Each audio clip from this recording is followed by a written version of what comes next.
Do you find yourself avoiding crowds? Are you more comfortable alone or in a small group? Do you typically cancel plans to get some you time?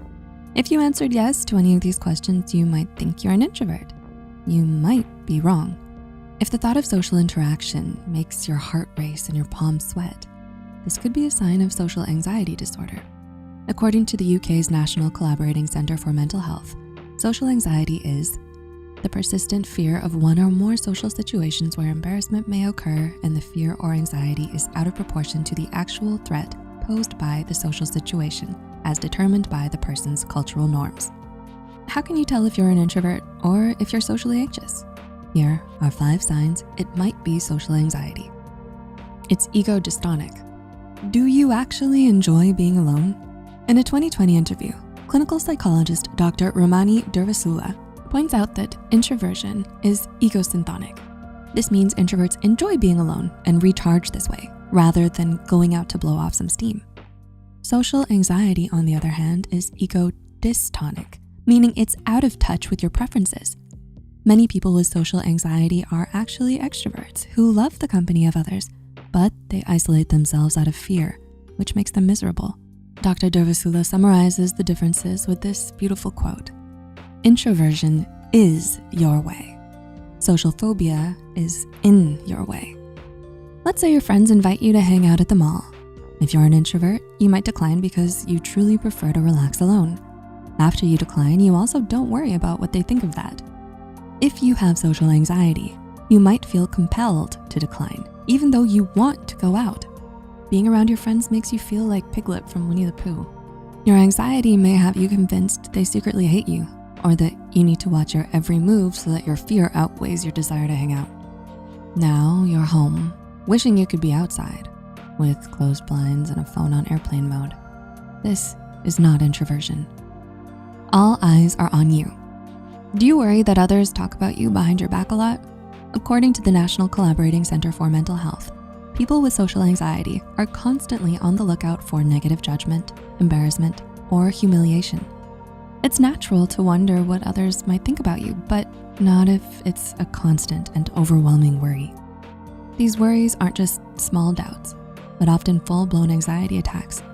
A study by Temple University investigated the causes of social anxiety and found that the distress was as intense as post-traumatic stress syndrome. Let's say you're stuck in a dinner party conversation.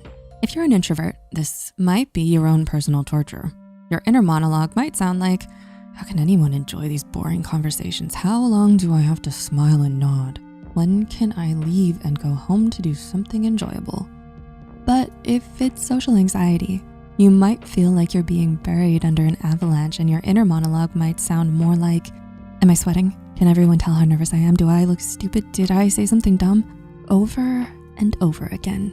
Your inner monologue can be a great clue as to whether you're introverted or have social anxiety. Thinking at light speed. Contrary to popular belief, social anxiety is not just about large events like performances or public speaking. These things would make most people anxious.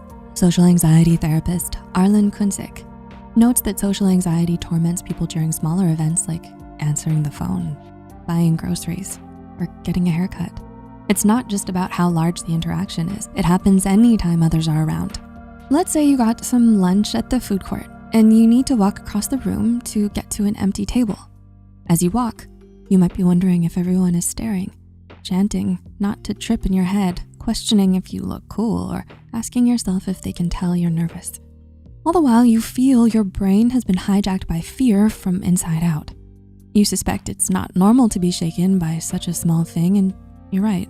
A neuroimaging study by the West China Hospital of Sichuan University showed that the amygdala, the part of the brain that regulates stress, has an overactive and debilitating fear response in those with social anxiety. So next time you're overthinking, thank your amygdala. Think, and think some more. How much preparation do you put into social interactions? Do you rehearse it like a performance? Do you wonder about all the ways that you could fail before it happens? Studies published in the Journal of Abnormal Psychology and the Transylvanian Journal of Psychology showed that social anxiety traps you in an inescapable whirlwind of anxious thoughts for weeks before an anticipated event and even weeks afterward. Let's say you want to call to order a pizza.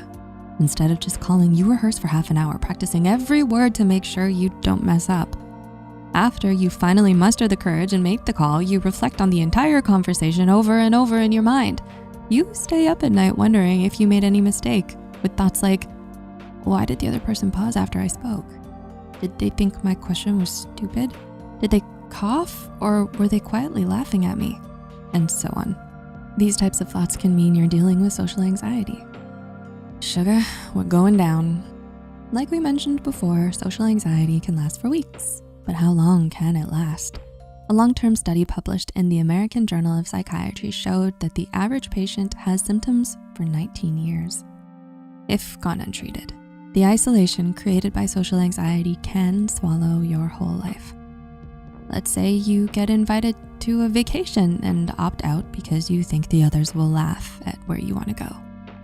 When you succumb to this fear, this can create a domino effect that can cause you to drop out of everything else in your life: school, work, day trips, gatherings, eating out, and anything involving other people.